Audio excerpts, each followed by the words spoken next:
होता है शास्त्रों से और यीशु मसीह के कथन से कि प्रेम ही परमात्मा है। हाँ। पर फौरन एक सवाल दागता है कि भाई अगर ऐसा है तो फिर दुनिया के रिश्तों में इतना झगड़ा क्यों? बिल्कुल। प्रेम कैसा होता है और कैसे ध्यान इसे बदल सकता है? ठीक है। पर फिर असली सवाल ये है कि दुनिया में परिवारों में रिश्तों में इतना क्लेश क्यों? आज के डीप डाइव में हम पूछ रहे हैं प्रेम क्या है। हमारे पास नंदन साहू जी का सत्संग @E3 वाला एक लेख है जो प्रेम की जो आम समझ है उसको थोड़ा चुनौती देता है। हाँ बिल्कुल। ये शुरू तो होता है शास्त्रों से और यीशु मसीह के कथन से कि प्रेम ही परमात्मा है। हाँ। पर फौरन एक सवाल दागता है कि भाई अगर ऐसा है तो फिर दुनिया के रिश्तों में इतना झगड़ा क्यों? बिल्कुल। इतनी कड़वाहट, यहाँ तक कि नफरत क्यों? सही बात है, ये सवाल तो उठता है। तो हमारा मिशन है इस लेख के जरिए प्रेम, जिसे हम लगाव भी कहते हैं, और जो आध्यात्मिक प्रेम है उसकी परतों को खोलना।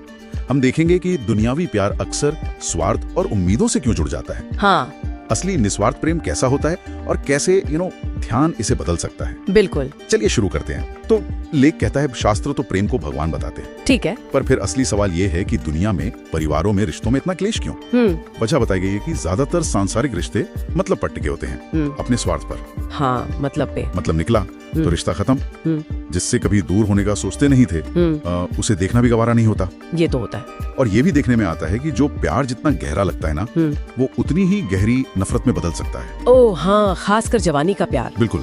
जो उम्मीदों पर टिका होता है, उम्मीदें टूटी तो प्यार नफरत बन गया। सही। बल्कि एक थोड़ी चौंकाने वाली बात कृष्णमूर्ति कहते हैं कि जिसे हम प्रेम समझते हैं वो शायद है ही नहीं। क्या बात है? हाँ, सिर्फ अपनी छवियों का टकराव है जो रेल की पटरियों की तरह कभी असल में मिलती ही नहीं। हाँ, और ये छवियों वाली बात जो है ना, ये जुड़ती है लेख के अगले विचार से। अच्छा। जिसे हम दुनियावी प्रेम कह रहे हैं, लेख उसे लगाव, मोह या आसक्ति का नाम देता है। लगाव। हाँ। हाँ, ये असल में हमारे अंदर का जो खालीपन है उसको भरने और अपने अहम को मजबूत करने का एक तरीका है। अहम यानी हमारी मैं वाली भावना, हमारी पहचान। ठीक है। मुश्किल तब खड़ी होती है जब एक इंसान दूसरे को अपनी मिल्कियत समझने लगता है, उस पर कब्जा करना चाहता है। हाँ, कंट्रोल। बिल्कुल। लेकिन दूसरा इंसान कोई चीज तो है नहीं, उसका अपना मन है।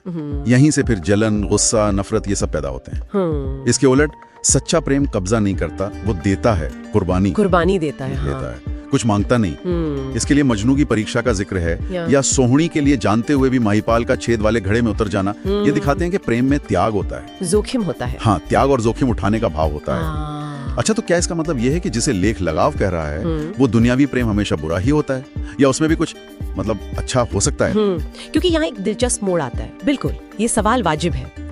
और लेख ओशो के हवाले से कहता है कि इस दुनियावी प्रेम या लगाव को एकदम से खारिज नहीं करना है। अच्छा। ये जरूरी है, जैसे नदी में तैरने से पहले किनारे पर हाथ पैर मारना सीखना होता है। हाँ, प्रैक्टिस जैसा। या जैसे भगवान बुद्ध ने सुजाता के हाथों खीर खाई थी, वो भी एक तरह की स्वीकृति थी। हाँ, और स्वामी विवेकानंद का वो किस्सा भी याद आता है जिसमें एक नाचने वाली ने उन्हें भजन सुनाया था, प्रभु मेरे अवगुण चित्त न धरो। हाँ, समदर्शी वाला। हाँ, जैसे पारस पत्थर अच्छे बुरे लोहे में फर्क नहीं करता, या गंगा नदी गंदे नाले और साफ पानी में भेद नहीं करती, सबको अपना लेती है। बिल्कुल।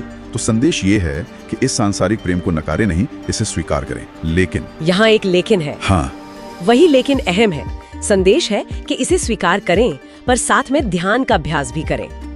ध्यान यानी अपने मन के विचारों और भावनाओं को बिना जज किए देखने की प्रक्रिया। ओके। एक ये अभ्यास गहरा होता है तो धीरे धीरे वो स्वार्थ वाली भावना, वो कब्जा करने की इच्छा, वो घुलने लगती है। तो ध्यान से ये लगाव बदलता है, ट्रांसफॉर्म होता है। हाँ बिल्कुल। लेख के अनुसार ध्यान की आंच में तपकर यही लगाव शुद्ध होकर निस्वार्थ और पवित्र प्रेम बन जाता है। अच्छा। जैसा मीरा का था या कबीर का। फिर वो प्रेम उस खिले हुए फूल जैसा हो जाता है जो अपनी खुशबू सबको देता है, बिना ये देखे कि कौन अच्छा है कौन बुरा, बिना भेदभाव के। हाँ, ये भी कहा गया है कि प्रेम दिमाग से, हिसाब किताब से नहीं होता, ये दिल का, भाव का मामला है। भाव। जैसे लैला की खूबसूरती देखनी है तो मजनू की नजर चाहिए, या माँ को अपना बच्चा हमेशा सबसे सुंदर लगता है, ये देखने का नजरिया है। सही बात है। और शायद इसीलिए कहा गया है कि प्रेम गली अति साकरी, तामे दो न समाये। बिल्कुल सही पकड़ा। यानी प्रेम और अहंकार, वो मैं वाली भावना एक साथ नहीं रह सकते।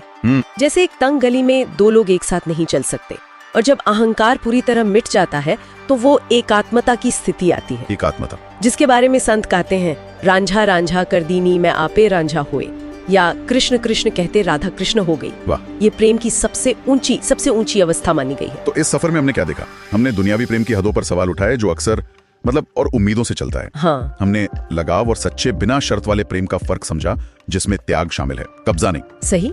फिर हमने देखा कि कैसे इस लगाव को नकारने के बजाय स्वीकार करके ध्यान के जरिए बदला जा सकता है। बिल्कुल, रूपांतरण। और आखिर में हम प्रेम की उस सबसे ऊंची, शांत, अहंकार रहित अवस्था तक पहुंचे जिसकी बात संत करते हैं।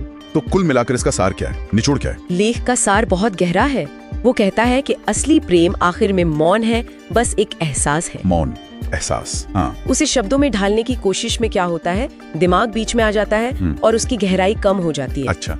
और यहीं से एक बड़ा सवाल उठता है, अगर प्रेम को जताने से, उसे शब्दों में कहने से उसकी गहराई कम होती है, तो फिर आज की दुनिया में जहाँ हर कोई खुद को व्यक्त करना चाहता है, एक्सप्रेस करना चाहता है, हाँ, सोशल मीडिया का जमाना है, बिल्कुल, उस गहरे खामोश एहसास वाले प्रेम को कैसे जिया जाए, कैसे महसूस किया जाए? ये तो सच में सोचने वाली बात है। हाँ, ये एक सवाल है जो लेख हमारे लिए छोड़ देता है।